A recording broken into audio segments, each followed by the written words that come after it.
PM Modi का लोहा पूरी दुनिया ने माना है और यही वजह है कि कतर में जासूसी के कथित आरोप में मौत की सजा झेल रहे भारतीय नौसेना के पूर्व कर्मियों की सजा कम कर दी गई है। बड़ी राहत मिली है और इसे भारत की जीत और पीएम मोदी की कूटनीति के रूप में देखा जा रहा है। विदेश मंत्रालय ने इस बारे में जानकारी दी कि 8 भारतीयों की सजा कम कर दी गई है। देखिए हमारी ये खास रिपोर्ट।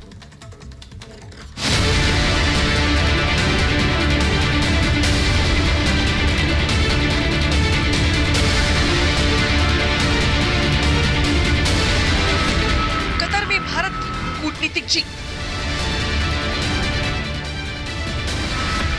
8 पूर्व अफसरों की मौत की सजा पर लगी रोक।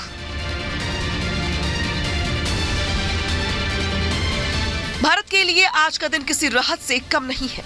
कतर में भारत को एक बड़ी राजनयिक जीत मिली है। कतर में फंसे भारतीय नेवी के 8 पूर्व अफसरों की मौत की सजा पर रोक लगा दी गई है।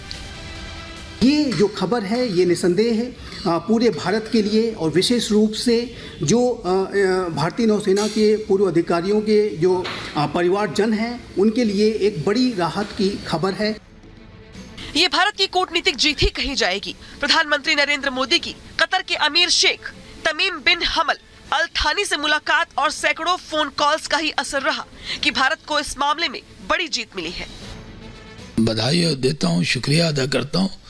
भारतीयों के मन में था कि मौत की सज़ा जो है उसमें अब वो कम होनी चाहिए। उसमें कूटनीतिक बहुत बड़ी ये जीत हुई है कतर में भारत की कि 8 भारतीयों को बड़ी राहत मिली है और सज़ा पे रोक हुई है।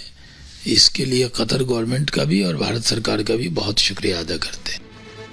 आपको बता दें, दहरा ग्लोबल केस में अपील कोर्ट ने फैसला सुनाते हुए पूर्व सैनिकों की सजा कम कर दी है।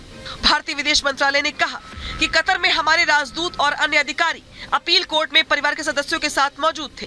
हम शुरू से ही उनके साथ खड़े रहे हैं और भविष्य में भी हर तरह की कूटनीतिक और कानूनी मदद देते रहेंगे। लेकिन भारतीय नौसेना के पूर्व 8 अफसरों के साथ ऐसा क्या हुआ कि उन्हें वहां मौत की सजा सुनाई गई थी?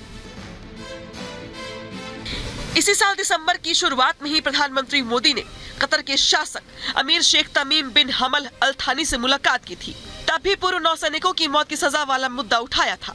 इस मुलाकात के बाद कतर की ओर से नरमी के संकेत मिलने लगे थे। 8 नौसैनिकों को दूसरी बार काउंसलर एक्सेस दी गई थी।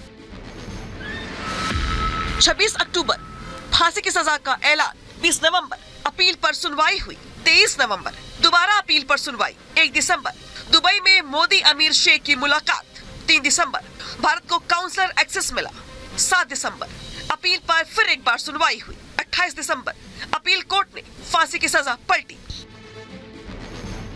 आपको बता दें, रिपोर्ट के मुताबिक इन सभी पूर्व अधिकारियों ने 20 साल तक नौसेना में सेवा दी है और इनका कार्यकाल बेदाग था। इन अधिकारियों ने नौसेना में ट्रेनर समेत कई अहम पदों पर काम किया था। विदेश मंत्रालय ने अपने बयान में कहा कि इस मामले की कार्रवाई गोपनीय और संवेदनशील है, इसलिए इस समय कोई और टिप्पणी करना उचित नहीं होगा। मंत्रालय ने सिर्फ इतना कहा कि पूर्व नौसेना के जवानों से जुड़े एक मामले में उनकी सजा कम कर दी गई है। हालांकि अभी पूरा फैसला आने का इंतजार है। Report Republic Bharat.